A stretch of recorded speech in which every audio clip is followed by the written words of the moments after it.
কি খবর বাংলাদেশ ক্রিকেট ভক্তরা? কেমন ঘুম হলো? কেমন কাটবে আজকের সারাটা দিন? সে অপেক্ষায়। দেখুন উপরের শিরোনামটা দেখুন উপরে। টাইগারদের সুপার 4 নির্ধারণী ম্যাচ আজ। অবশ্য মাঠে আজকে টাইগাররা খেলবে না। খেলবে শ্রীলঙ্কার আফগানিস্তান। আর এই ম্যাচেই নির্ধারিত হবে বাংলাদেশ এশিয়া কাপের সুপার 4 থাকবে কি থাকবে না। ওদিকে দেখেন রাসেল আয়ারল্যান্ড কি বলছে। শ্রীলঙ্কা বাংলাদেশ নিয়ে ভাববে না। তারা ভাববে ভালো খেলে সুপার 4 নিশ্চিত করা। আশা করি শ্রীলঙ্কা থেকে বাংলাদেশ উপকৃত হবে। আজ যদি কোনোভাবে শ্রীলঙ্কা জিতে যায়, জিতার সম্ভাবনা অবশ্যই আছে। যদি জিতে যায় তাহলে আমরা ঠিক এভাবে বন্ধু রানার মতো লাফ দিয়ে আকাশে উঠে যাব। এবারের এশিয়া কাপের পয়েন্ট টেবিলটা একটু লক্ষ্য করুন। দেখতে পাবেন ওদিকে ইন্ডিয়া পাকিস্তান দুদলই সুপার 4 নিশ্চিত করেছে। আর এদিকে গ্রুপ বি জমে ক্ষীর। কে যাবে সুপার 4-এ? হংকং চায়না অবশ্য আগেই বাদ পড়েছে। এক্ষেত্রে পেন্ডুলামের মতো ঝুলতেছে বাংলাদেশের ভাগ্য শ্রীলঙ্কা আফগানিস্তান ম্যাচের দিকে। রান রেটে বাংলাদেশ পিছিয়ে থাকায় তাদের পয়েন্ট যদিও 4, তবুও নিশ্চিত নয় তাদের সুপার 4।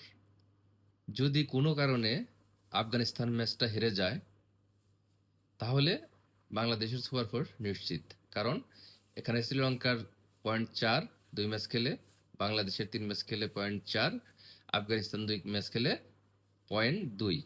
যেহেতু 2 পয়েন্ট কম থাকবে আফগানিস্তান, সেহেতু আফগানিস্তান যদি হেরে যায় তাহলে টুর্নামেন্ট থেকে বাদ। অন্যথায় যদি কোনোভাবে আফগানিস্তান খেলায় জিতে যায় তখন কি হবে? তখন ব্যাপারটা দাঁড়াবে প্রত্যেকের পয়েন্ট হবে 4। শ্রীলঙ্কা 4, বাংলাদেশ 4, আফগানিস্তান 4।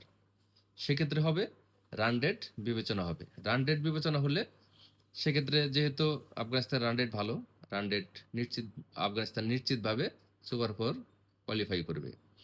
সেক্ষেত্রে শ্রীলঙ্কা যদি ভালো কম ব্যবধানে হারে সেক্ষেত্রে শ্রীলঙ্কারও নিশ্চিত।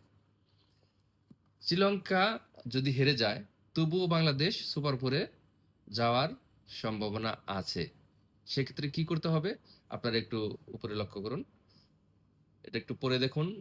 কঠিন সমীকরণ। এই সমীকরণটা মিলান। আর এই সব সমীকরণ মিলাতে গিয়েই আজকে বাজারে ক্যালকুলেটরের দোকানগুলো প্রচুর ভিড়। সাধারণ ছাত্ররা সেখানে ঢুকতেই পারতেছে না বাঙালি ক্রিকেট ভক্তদের চাপে। প্রত্যেকটা দোকানে দোকানে ক্যালকুলেটরের সংকট। সবাই নাকি হিসাব মিলাতে ব্যস্ত। কে রে ভাই, এত হিসাব কেন রাখিস তোরা? প্রত্যেকটা টুর্নামেন্টে যায় তোরা এইসব মানে হিবিজিবি হিবিজিবি একটা হিসেবের মধ্যে আমাদের ফেলে দিস। যাই হোক, শ্রীলঙ্কা আর বাংলাদেশ আগে যাই হয়েছে, নাগিন ড্যান্স অনেক হয়েছে। এবার আর নাগিন ড্যান্স নয়, এবার আমরা হাতে হাত মিলাবো। হাতে হাত মিলিয়ে সামনের দিকে এগিয়ে যাব। টিম শ্রীলঙ্কা, তোমাদের টেনশনের কোনো কারণ নেই। আমরা 18 কোটি বাঙালি তোমাদের পাশে আছি আজকে আমাদের স্বার্থে। যে কোনো প্রয়োজনে আমরা প্রস্তুত, নেমে যাব মাঠে, আসি তোমাদের পাশে। হঠাৎ করে শ্রীলঙ্কার জনসংখ্যা 2.3 কোটি থেকে 20.3 কোটি। আপনার মানে প্রশ্ন আসতে পারে কিভাবে? প্রশ্নটা হচ্ছে আজকে সমগ্র বাঙালি জাতি আজকে শ্রীলঙ্কার সাপোর্টার। আমরা শ্রীলঙ্কার লোক হয়ে গেছি। আমরা আজকে শ্রীলঙ্কাকে সাপোর্ট করবো মনে প্রাণে। আগে কি হয়েছে সেটা বাদ। এদিকে সুযোগের অপেক্ষায় বসে আছে আমাদের বন্ধু ইশতিয়াক ইশতি।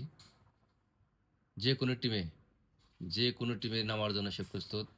সে কারণে কঠোর অনুশীলন করে যাচ্ছে। আজকে বাঙালি দর্শকরা এভাবেই হাত তুলে আল্লাহর কাছে প্রার্থনা করবে শ্রীলঙ্কা যাতে জিতে যায়। আজকে আর শ্রীলঙ্কার সাথে কোনো তর্ক নয়, কোনো বিতর্ক নয়। কাঁধে কাঁধ রেখে তারা 6 মারলে বাংলাদেশ উদ্বেলিত হবে, তারা আউট করলে বাংলাদেশ উচ্ছ্বাসিত হবে। এটাই আমাদের প্রত্যাশা।